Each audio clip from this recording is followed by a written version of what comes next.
I am the editor of Unconfirmed Breaking News.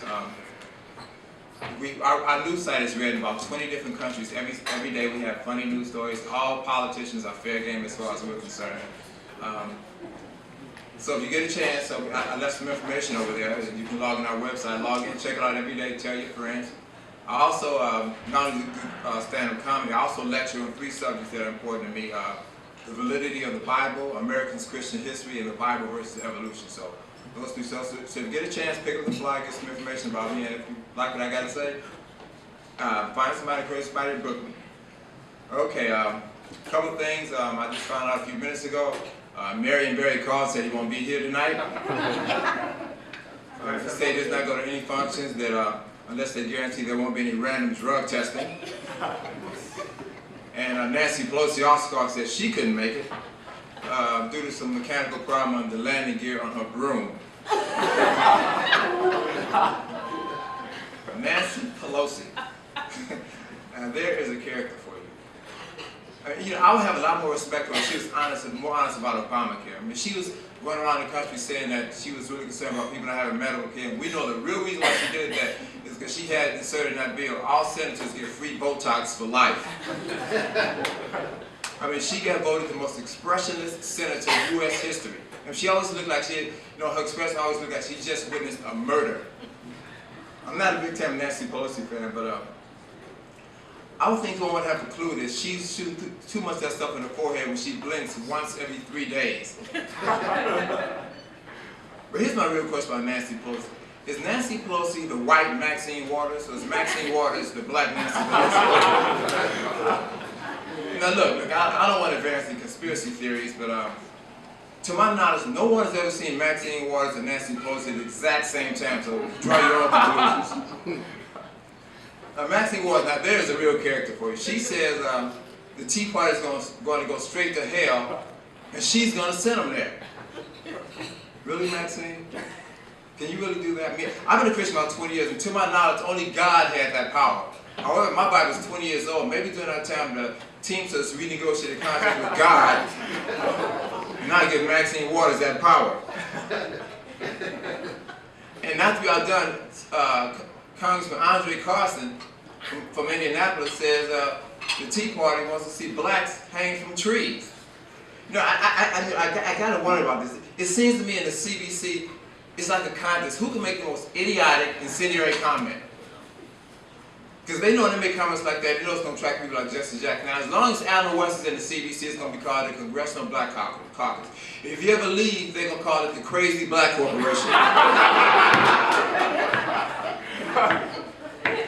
And they know, see, and Nancy, and Maxine Waters and Andre Carson, they know when they make comments like that, they know it's going to attract people like Jesse Jackson. They know it. Because Jesse Jackson decided he's going to outdo both of them, and he says the Tea Party and the Republican Party are indirectly trying to have the Emancipation Proclamation repealed. Really? Now, I got to be honest, I don't want it repealed. I mean, I don't want to be forced to move to Mississippi. I'm not even sure they have cable down there. But Jesse Jackson, I don't be too hard on him. You know, he's starting recovering from not getting an Oscar for that movie he had the lead role in called Phony Tears that aired during the Obama victory celebration. And you go farther east, you got Barney Frank. I have no idea how this guy continued to get elected. I don't get it. He was one that told us that Fannie Mae and Freddie Mac was doing just fine. We found out both of them are going under. And people still continue to vote for this guy. I mean, every time I look at Barney Mac, it's like I'm looking at a walking cartoon. Now, I gotta be honest with you. I mean, look, I don't want to try to advance any conspiracy theories, but how many people have actually saw Barney Frank and Elmer Fudd at the same time? Then, with the misguidance of Barney Frank regarding these banks are hurting everywhere. This guy's so bad. Banks are now going to be charging us to use our own debit card, charging us to use our own money. Now, this is what we ought to do. Any bank that does that, we in the entire country, we ought to do this, okay? You want to charge us for using our money? Okay. We'll pay it. But $3 a month, fine, we'll pay that. However, this debit card is actually the bank's property. And we keep it in our possession, so as of right now, we charge you guys storage. And because we drive around with it in our possession, have them chip in for gas too. And every time you use it, you are promoting their business because their company logo's on it. So we can say, okay, fine, we're going to charge you for advertising. So we'll pay them $3 a month. Just go and deposit about $1,500 in each of our accounts, and we'll call it even.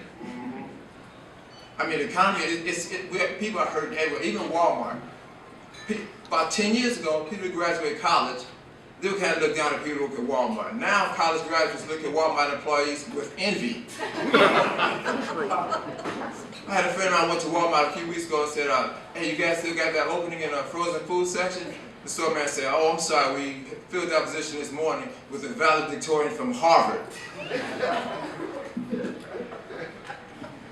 And even the Pentagon they're doing so bad on financially, the Pentagon will not buy any military hardware or equipment without using coupons they clipped out of a Sunday newspaper. And then there's Vice President Dick Cheney. Dick Cheney, you know, he had that new book out that's kind of turned a few heads. He said something I thought was interesting. Dick Cheney said it never bothered him when he was vice president when people called him Darth Vader. He said that was his nickname for years, long before he and his family moved to this planet.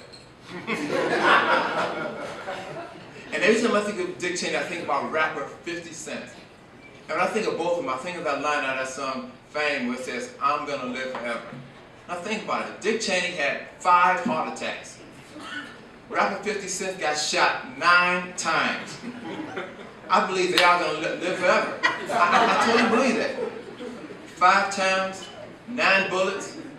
Look, I'm on advance in conspiracy theories. How many people actually saw Dick Cheney and Rapper 50 Cent at the exact same time? And then, of course, you got Al Sharpton. You know, we need good black leaders. And you take Al Sharpton, take him to the galaxy Dick Cheney was born and raised, and leave him there. Al Sharpton, you know, I never met the man, but if I ever met him, I would give him 2 pieces of advice. I would say, Al, do this. Stop catering to your base. Tell blacks the truth. If it's time to praise us, then praise us. If you got to criticize us, criticize us, but be honest with us. Just tell us the truth. We're big boys and girls, we can take truth, we can make informed decisions.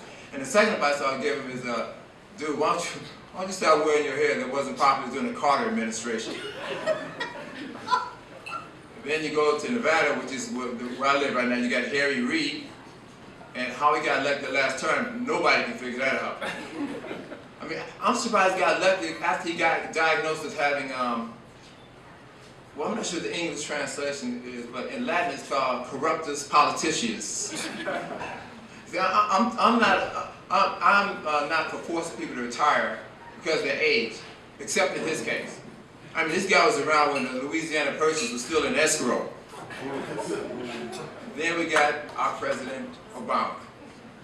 Now, I'm not going to be too hard on Obama because he and I have a lot in common. I mean, he's tall, I'm considered tall, about above the average height. He's black, I'm black. He's from Chicago, I'm from Chicago.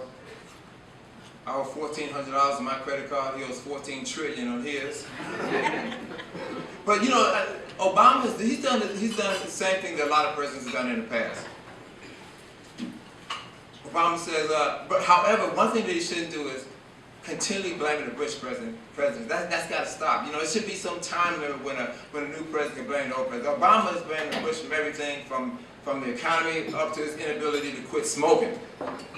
Obama smoking cigarettes. He said, well, that's Bush's fault. It's his fault for making cigarettes too accessible to our elected officials. He said, well, about Joe Biden, he said, well, Joe Biden was a bad vice presidential choice. What does Obama say? Well, that's Bush's fault. Because he should have passed a law that said vice presidents should have at least 3 digits in their IQ. Then he says, Obama, it's Bush's fault that Toyota is the leading car dealership in the United States versus an American dealership. He said because during 1945, Bush should have had Japan sign a contract that said not only can they not build for the military anymore, they also cannot manufacture any cars. That's why I told Obama, well, Bush was still in his mother's womb at that time. He said, well, Bush should have had a quicker exit strategy. But let me say something about our featured guest here, Congressman Allen West. Now, I've seen him speak several times. I'm not impressed with a whole lot of politicians, and I'm not saying it's because he's standing there, but because I think he's the only one, or maybe there's another Republican in the Congressional Black Caucus. He's like a goldfish swimming in a pond full of piranhas that will tear him to pieces if they get the opportunity. Just by the people showing up here, him getting elected, knowing that it's a lot of people that has his back and a lot of people want to see him even go any farther. I personally believe, and I've been pretty accurate over the past 20 years, I don't think 10 years from now the congressman will be a congressman. I think at the very least he'll be a senator, or, come on, you know. Thank you very much.